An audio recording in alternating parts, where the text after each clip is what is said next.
Grâce aux informations recueillies par la caméra fixée sur le pare-brise et le radar, situé dans le bouclier avant, le régulateur de vitesse adaptatif maintient la vitesse de votre choix tout en conservant une distance de suivi idéale avec le véhicule qui vous précède.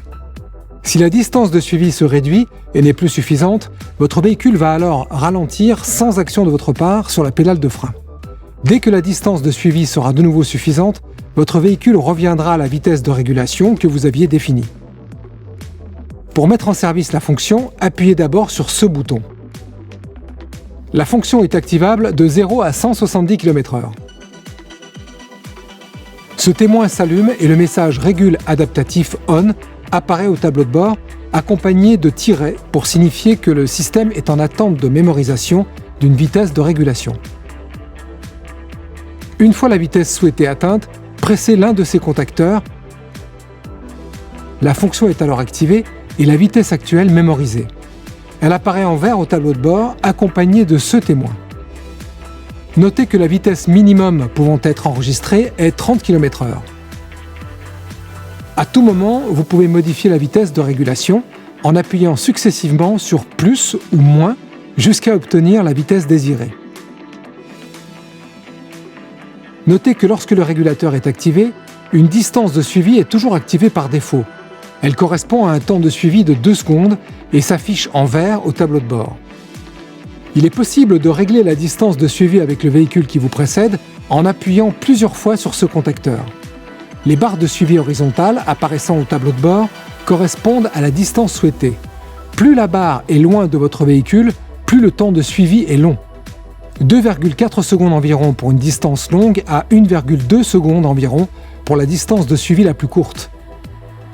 Une fois la vitesse de régulation mémorisée et la régulation de distance activée, votre pied peut être totalement retiré de la pédale d'accélérateur et de la pédale de frein. Cependant, il est fortement conseillé de garder les pieds à proximité des pédales pour être prêt à intervenir en cas de nécessité.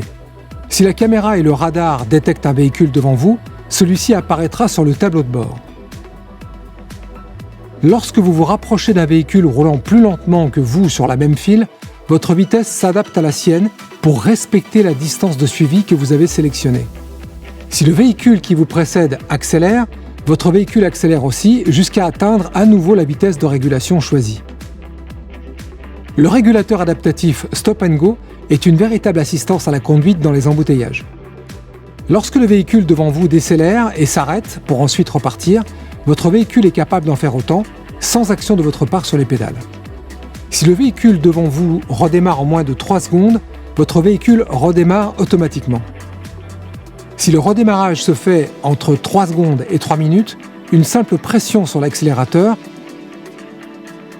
ou sur ce bouton réactive le régulateur et son système Stop & Go. Attention, au-delà de 3 minutes, le régulateur de vitesse adaptatif sera désactivé et le frein de parking assisté s'enclenchera. Il vous faudra alors redémarrer la fonction. Sachez toutefois que la fonction a une puissance de freinage limitée. Elle ne peut exercer de freinage d'urgence. Lorsque le véhicule détecté apparaît en jaune et qu'un bip unique retentit, le système vous signale que vous devez être vigilant et vous préparer à agir en conséquence. Si ce visuel accompagné d'un bip continu apparaît, vous devez immédiatement réagir pour éviter le risque, car le régulateur adaptatif n'est pas en mesure de freiner suffisamment pour l'éviter. À tout moment, il vous est possible d'aller au-delà de la vitesse de régulation et d'effectuer un dépassement en agissant tout simplement sur la pédale d'accélérateur. Notez que le fait d'activer le clignotant réduit temporairement la distance de suivi enregistrée et augmente l'accélération de votre véhicule pour faciliter votre dépassement. Durant le temps du dépassement, la vitesse de régulation s'affiche en rouge et clignote au tableau de bord. Si votre distance avec le véhicule qui vous précède est inférieure à celle que vous avez sélectionnée, la fonction contrôle de distance n'est plus assurée et la barre de suivi clignote au tableau de bord. Une fois le dépassement réalisé, relâchez naturellement la pédale d'accélérateur pour que la régulation de vitesse et de distance reprenne automatiquement. Le système peut être mis en veille en agissant sur la pédale de frein ou bien en pressant ce contacteur. La vitesse de régulation et la distance de suivi sont alors mémorisées. Le témoin apparaît en gris au tableau de bord, accompagné du message « Régule adaptatif déconnecté ». Pour réactiver le système, il suffit d'appuyer sur ce contacteur. Les derniers réglages enregistrés sont alors rétablis. Un appui sur ce contacteur réactive la fonction de régulation sans tenir compte de la vitesse mémorisée. C'est votre vitesse courante qui est alors prise en compte. Enfin, pour désactiver le régulateur de vitesse adaptatif, appuyez simplement sur le contacteur initial. Pour le bon fonctionnement du système, veillez à ce que la caméra et le radar ne soient pas occultés par d'éventuelles saletés, boue ou neige, par exemple. Notez que le régulateur de vitesse adaptatif est dédié à la conduite sur autoroute et voie rapide.